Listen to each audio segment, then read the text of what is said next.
Hey, what's up? I'm Andrew Bacon, and this is my concrete stool that I made after inspiration by Ben over at Homemade Modern, except I did a little twist on it with a little cell phone holder nook. And so I'd love to show you how I did it, even though it didn't turn out perfect. There's a crack here, but check it out on this episode of Field Treasure Designs.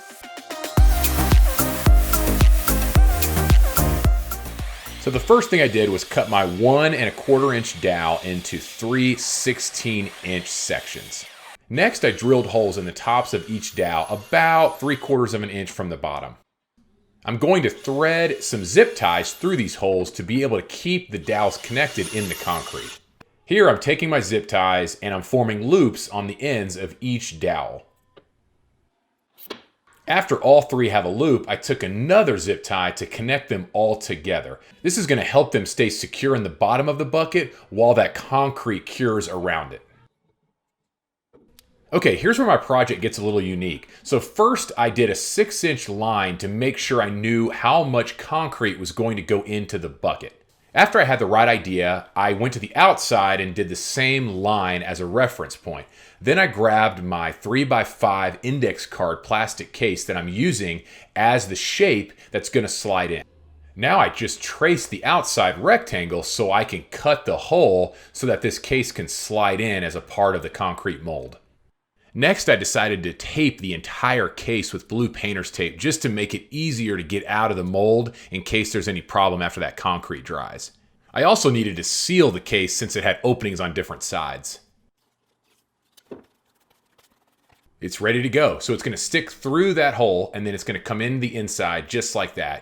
I then stuck a piece of the painter's tape, which was just about the same width, in the rectangle just as a reference point to make sure that my saw stayed on track when I went to cut it out. I'm using a multi-tool with a multi-purpose blade to cut out the rectangle from the bucket.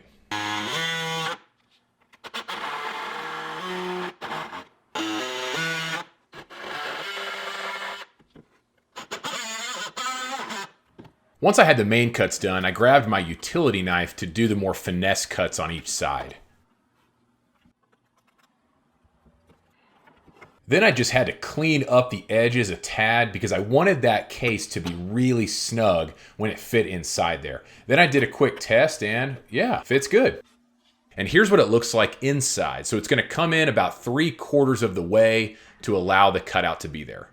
Next, I had the difficult task of taping in the case. So I used some Gorilla Tape. Honestly, I didn't really know what I was doing here. I figured it was probably going to not work out the best, but I figured it was worth a shot. So I did the duct tape or the Gorilla Tape all the way around the edge and hoped for the best.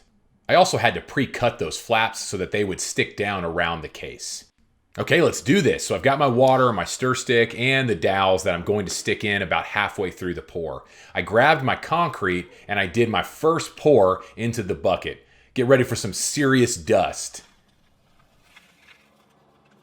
Then I added some water and stirred it up, and I repeated this process a couple of times. It was really tricky to stir it up with that case sticking into the bucket. It definitely made it more complicated than I realized it would. So yeah, just repeated the process a couple of times. I wanted to be careful not to knock that case inside and wanted to get all the water and concrete mixed up. Probably in hindsight, I should have mixed all of the concrete in a separate container and then poured it in after. But hey, hindsight's 20/20. After I had enough concrete, I grabbed the dowels, stuck them into the center, and then spread them out evenly around the rim of the bucket. Here you can see them stuck into the concrete. I know the camera angle is probably not the best, but yeah, you can see those zip ties going in and I'm pushing them down so that that concrete gets all the way around them. You can also see the case is kind of tilted up. That was actually the goal so that the phone could kind of slide down when you're sitting on the stool. Once the stool is flipped over, that angle will then point down. It'll hopefully make sense later. Okay, checked for leaks. Everything looks good. Now it's time to set it down and let this thing cure. Once I got my bucket safely on the ground to cure overnight, I grabbed my tape measure and measured each dowel's distance from each other just to make sure they were equal. Then I used some blue painter's tape to keep them secure. The next day, it was time to unpack this guy. Here's what it looks like so far. There's definitely some cracks in there, and I think that proves that I should have done the concrete mix before I poured it into this bucket. But hey, it's all good. So I grabbed my utility knife and got to work cutting the bucket apart. That was not as easy as I would have thought it was. It took me some time.